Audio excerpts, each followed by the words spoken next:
अजान को लेकर प्रज्ञा सिंह ने बड़ा सवाल खड़ा कर दिया। उन्होंने कहा कि अजान से लोगों को दिक्कतें होती है, खासकर सुबह 5 बजे के दौरान जब साधु महात्मा अपनी तपस्या करते हैं, भगवान का स्मरण करते हैं, उस दौरान उनकी जो साधना है वो भंग होती है। मेरे साथ इस वक्त आचार्य शेखर जी है, महामंडलेश्वर।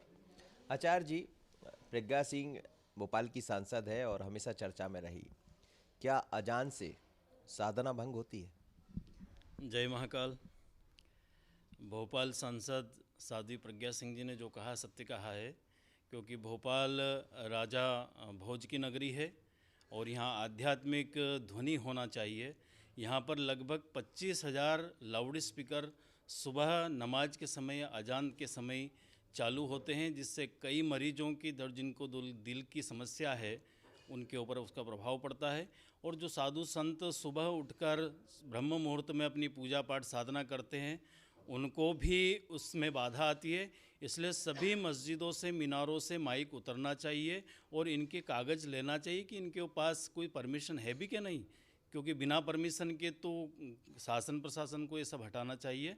और बिल्कुल उन्होंने प्रज्ञा सिंह जी ने जो कहा सत्य कहा है। मतलब आप प्रज्ञा सिंह के साथ खड़े हैं? मैं जो बयान उन्होंने दिया, जिस विचारधारा से दिया, मैं उस विचारधारा का समर्थक हूं और सदैव रहूंगा। पूरे भारत से जितने भी मीनारे हैं वहाँ से लाउड स्पीकर हटना चाहिए, क्योंकि सनातन धर्म का यह देश है, आध्यात्मिक नगरी है। यहाँ मुगलों की या किसी अन्य समुदाय के लोगों का कोई भी बयान हम लोग और अजान और चर्च की बातें हम सुनना पसंद नहीं करते और सबको सर्वे भवन्तु की एक विचारधारा से लेकर चलते हैं। तो इनको यह सब बंद होना चाहिए। लेकिन ऐसा भी कहते हैं कि साधना तो भंग नहीं होती। जब साधना में साधक रम जाता है तो उसके पास तो किसी की आवाज़ नहीं होती, तो क्या अजान उसको भंग करेगी?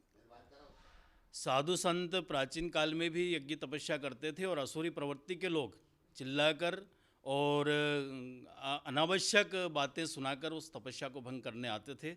और इसी प्रकल्प में आज का जो कलयुग का जो साधना भंग करने का तंत्र है, लाउड स्पीकर के द्वारा सुबह सुबह चिल्लाना, बकवास बातें करना, ये सब भंग करने की श्रेणी में ही आते हैं। चलिए, एक बड़ा विवाद का विषय बन गया है और अब साधु महात्मा भी, आचार्य महामंडलेश्वर है आचार्य शेखर जी, और वो कह रहे हैं कि जो प्रज्ञा सिंह ने कहा है वो ठीक कहा है और हम उनके साथ खड़े हैं। अब ये क्या विवाद और बढ़ेगा? आशीष खरे के साथ मनोज से नहीं बन सकता।